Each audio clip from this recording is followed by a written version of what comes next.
Kejahatan oligarki telah merusak segala sendi-sendi ekonomi bangsa Indonesia.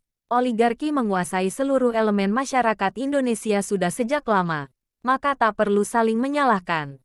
Karena pada dasarnya, itu semua berasal dari keseluruhan masyarakat Indonesia. Sikap acuh terhadap politik pada masyarakat membuat oligarki semakin mudah masuk ke semua sektor di negara ini.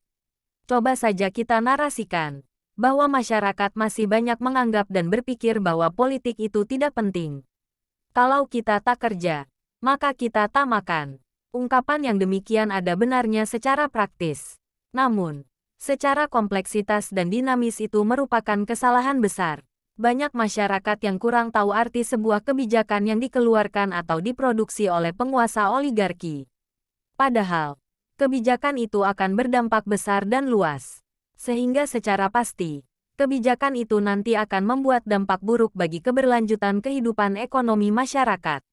Akibatnya, pengangguran yang semakin banyak, harga produksi masyarakat rendah, sementara harga produksi barang yang dihasilkan oligarki melambung tinggi. Belum lagi gaji karyawan yang rendah. Disinilah liciknya permainan oligarki. Adapun program oligarki tidak luput dari 1. Menekan kenaikan gaji pegawai dan melakukan pemotongan semaksimal mungkin. Tujuannya adalah untuk melemahkan daya beli masyarakat di pasar tradisional, sehingga masyarakat dipaksa untuk belanja secara digitalisasi atau yang familiar dikenal dengan e-commerce. Karena, jika gaji pegawai tinggi, maka perputaran uang di pasar tetap akan lancar dan masyarakat tetap mampu bersaing. Percuma kreativitas pelaku usaha mikro kecil menengah UMKM digalakkan jika pembeli tidak ada. 2. Membuat undang-undang yang memaksa masyarakat akan kesulitan dalam menjalankannya, termasuk juga pekerja swasta maupun pemerintah. Sehingga pada akhirnya masyarakat stres dan memilih keluar. Peluang emas ini akan dimanfaatkan oligarki untuk mendatangkan karyawan asing dengan segala kemudahan dan fasilitas yang fantastis. 3. Menggalakkan politik adu domba antara kelompok masyarakat. Hal ini bertujuan untuk memudahkan mereka menjalankan strategi busuk, karena masyarakat tidak lagi dapat memantau aktivitas bejat mereka. Sebagai contoh, mencari-cari kejelekan buruh, pegawai sipil, maupun pekerja di bidang lainnya.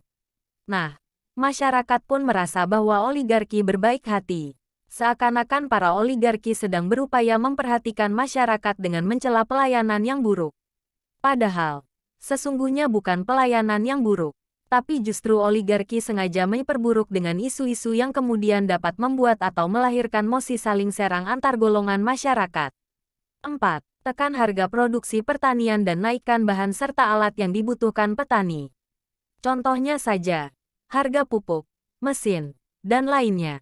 Karena jika petani, nelayan, pedagang dan sebagainya makmur, otomatis oligarki tidak bisa menguasai dan membeli lahan pertanian, perumahan, dan pabrik. 5. Membuat megaproyek sebagai alasan dan landasan menaikkan hutang luar negeri bagi oligarki. Hal ini sudah jelas sebagai sarana empuk untuk melakukan korupsi bagi mereka. Kalau proyek tersebut berdampak langsung menaikkan perekonomian, tentu tidak masalah. Tapi ingat oligarki dengan segala kelicikannya akan berusaha menguras habis cadangan devisa negara. 6. Menyemarakkan pola berutang ke bank dengan motto membangkit gairah UMKM. Akibatnya rakyat tergiur dengan iming-iming bunga rendah. Nah, sekarang lihat begitu banyak masyarakat yang terjerat dengan hutang riba tersebut. Sesak deh terasa bagi masyarakat. 7. Memberikan bantuan sosial berupa bantuan langsung tunai yang nilainya tak seberapa. Nah, di sini perlu masyarakat berpikir lebih cerdas. Karena dengan bantuan yang notabene buat beli cabai saja kurang, ternyata ampuh membuat masyarakat jadi pengemis secara nyata. Kalaulah kita berpikir secara luas, sebaiknya bantuan sosial itu dihapus dan diganti sebagai subsidi pinjaman pada masyarakat tapi tanpa bunga.